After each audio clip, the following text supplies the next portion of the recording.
তোলাবাজির অভিযোগে গ্রেপ্তার হয়েছেন রাজ্যের প্রাক্তন ক্রীড়ামন্ত্রী অরূপ বিশ্বাসের ভাই স্বরূপ বিশ্বাস। নিউ আলিপুর থানার পুলিশ তাকে গ্রেপ্তার করে।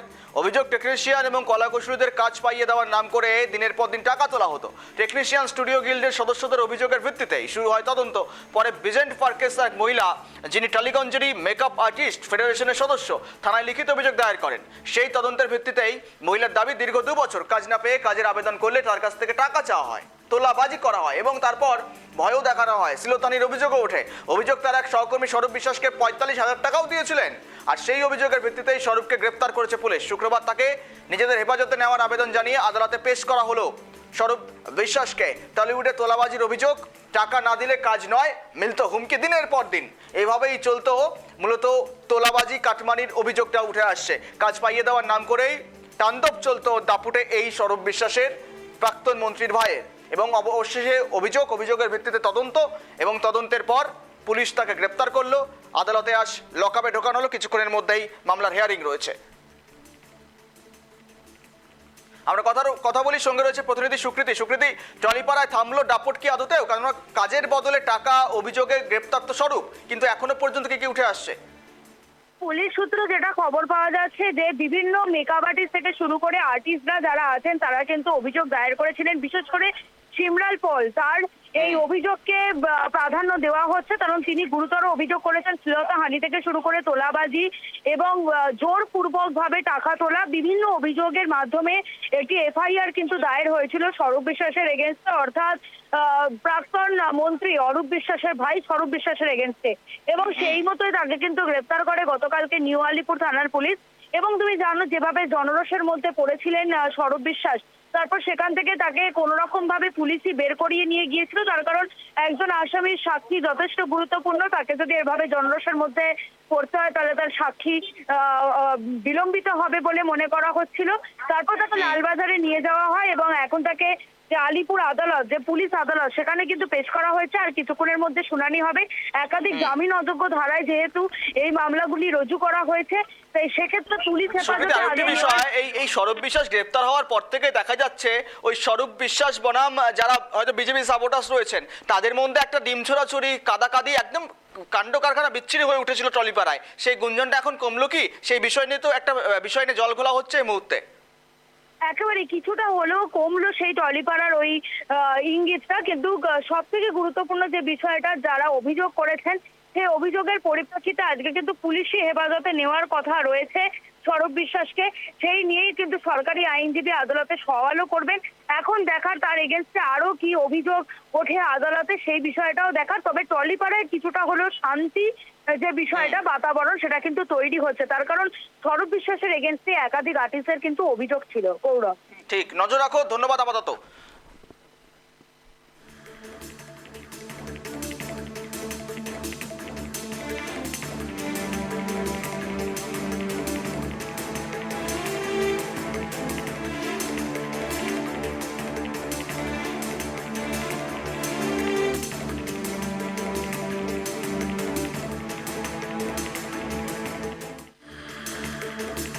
দীর্ঘদিন ধরেই আর একের পর এক কলাকুশলী আর্টিস্ট ফোরাম থেকে শুরু করে সদস্যরা অভিযোগ করছিলেন স্বরূপ বিশ্বাসের বিরুদ্ধে। এবং স্বরূপ বিশ্বাস গ্রেপ্তার হওয়ার পর বা গ্রেপ্তার হওয়ার আগে থেকেই অনেক অভিনেতা অভিনেত্রী তারা কিন্তু অভিযোগ আনছিলেন, তারা নিজেদের প্রতিক্রিয়া তুলে ধরছিলেন। আর আমরা কথা বলার চেষ্টা করেছিলাম। আমাদের সঙ্গে তুলিকা বসু ছিলেন, আমাদের প্রতিনিধি কথা বলেছেন। তিনি কি জানিয়েছেন অভিনেত্রী তুলিকা বসু? শোনাবো। কিছু বলতে চাই না এক্ষুনি, কারণ নতুন গভর্নমেন্ট তো এখন একটু দেখাটা বেশি জরুরি, বলাটা নয়। এখন যত কম বলা যায় কথা তত বেটার। আমি মোটামুটি প্রায় অনেকটা দিন কর্মহীন ছিলাম টেলিভিশন, সিনেমা বা ওটিটি ইত্যাদিতে। কিন্তু কেন কর্মহীন ছিলাম সেটার কোনো ধারণা ছিল না, তার কোনো এক্সপ্লানেশন ছিল না। তার কি কারণ না কারণ সেটা তো জানি না। কোনো প্রোডাকশন হাউস, কোনো চ্যানেল না ডাকলে তাহলে বাধা কে দিচ্ছেন কি করে বুঝবো? কেউ তো ডিরেক্টলি বলেননি যে অমুক আপনাকে নিতে চাইছেন না, বুঝলি? আমি যে ডিরেক্টলি তোকে কোনো ইন্টারভিউ দেবো সেরকম তো কোনো ইয়ে পাইনি, আমার হাতে কোনো তথ্য নেই যে উনি আপনাকে নিতে চাননি, তা তো বলেনি তো।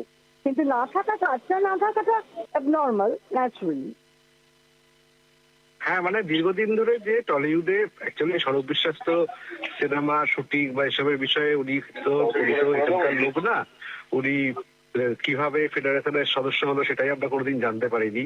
কিন্তু সারা মানে গত 12-13 বছর ধরে যেভাবে আমাদের এই একটা ক্রিয়েটিভ কাজ, সিনেমা বা টেলিভিশনের কাজের মধ্যে উনি ইন্টারফেয়ার করতেন এবং সবচেয়ে বড় কথা কন্ট্রোল করতেন, ঠিক আছে।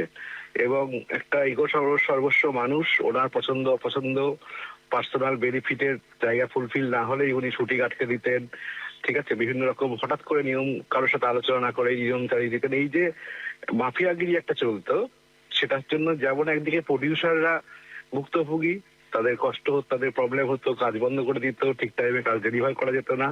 তার সাথে সাথে টেকনিশিয়ান যারা ভয়ে কিছু কথা বলতে পারতো না, ঠিক তাদেরও হচ্ছে সমস্যা ছিল, ঠিক আছে।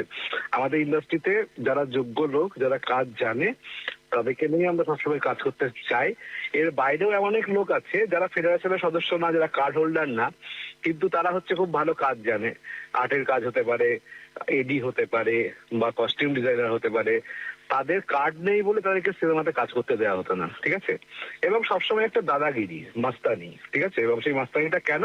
যেহেতু উনি সরকারের পক্ষের লোক ছিলেন, অরূপ বিশ্বাসের ভাই ছিলেন, সেজন্য আমাদের উপর যে, এবং আমরা যেহেতু কাজ করি, কাজের বাইরে তো আমরা তো রাজনীতির লোক নয়, সেজন্য আমাদের সবসময় মানতে বাধ্য করা হতো, না মানলে কাজ বন্ধ করে দেওয়া হতো। আমরা প্রচুর ভুক্তভোগী এই বিষয়ে।